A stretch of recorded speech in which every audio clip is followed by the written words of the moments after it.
Chris, you must be delighted to kind of get a fight date on, and kind of what's your excitement to be working with Sky now?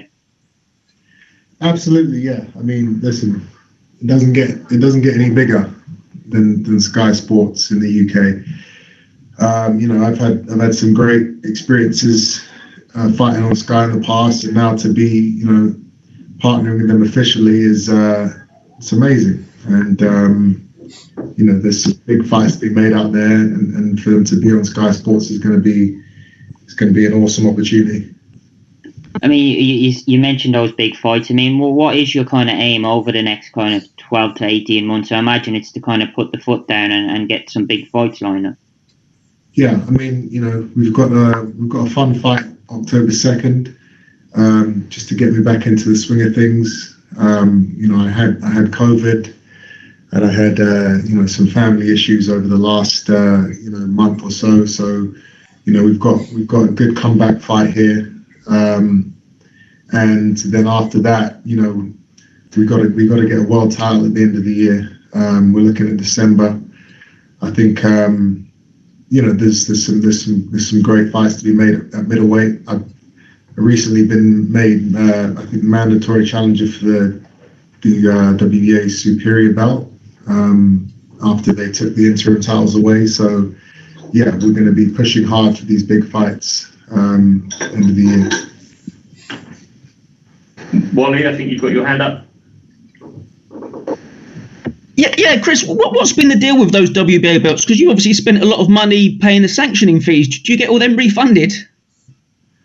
You know what? I didn't even think about that, but you're absolutely right. I'm going to be requesting my money back for that.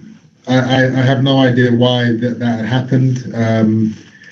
But you know, I'm hoping that it's a blessing in disguise, and that it forces you know, these guys with the main belts to have to fight me soon. You know, so we'll see what happens.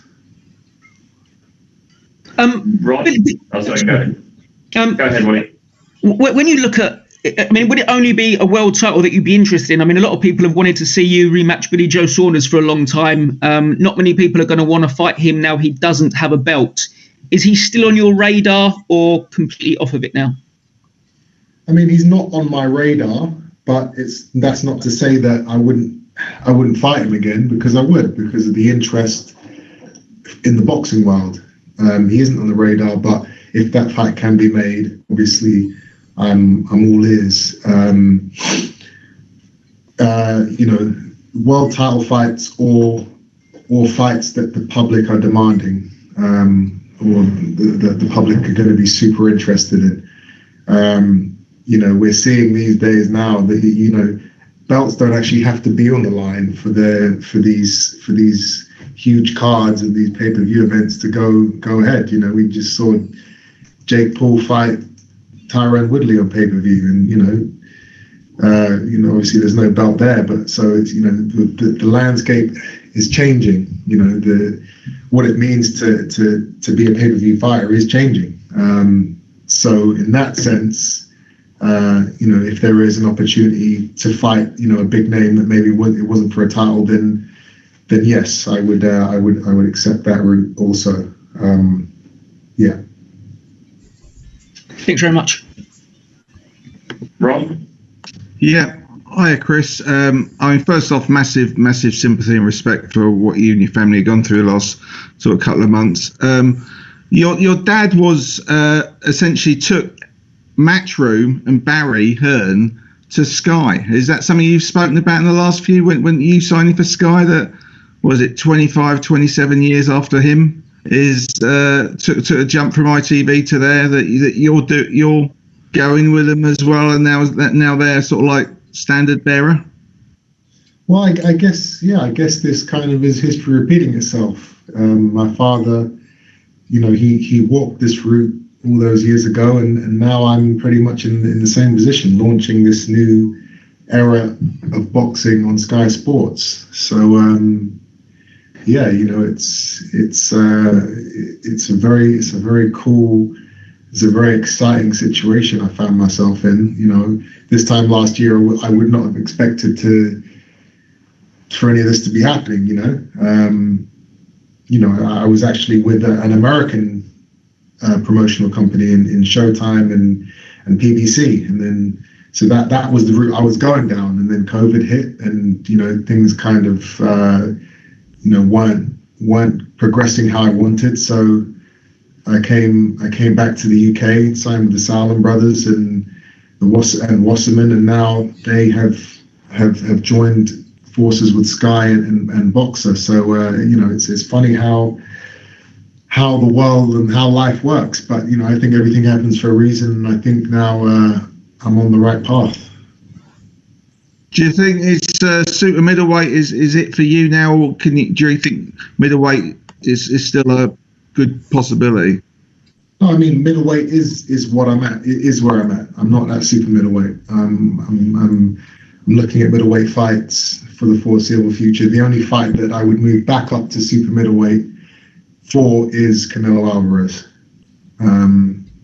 Aside from him, there's no real reason for me to go and fight these naturally bigger guys. I'm not a natural super middleweight, and there's some great names at middleweight, so that's what we're going to be campaigning at.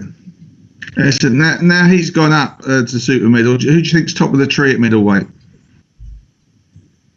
Who do you think I think is at the top of the tree? Charlo.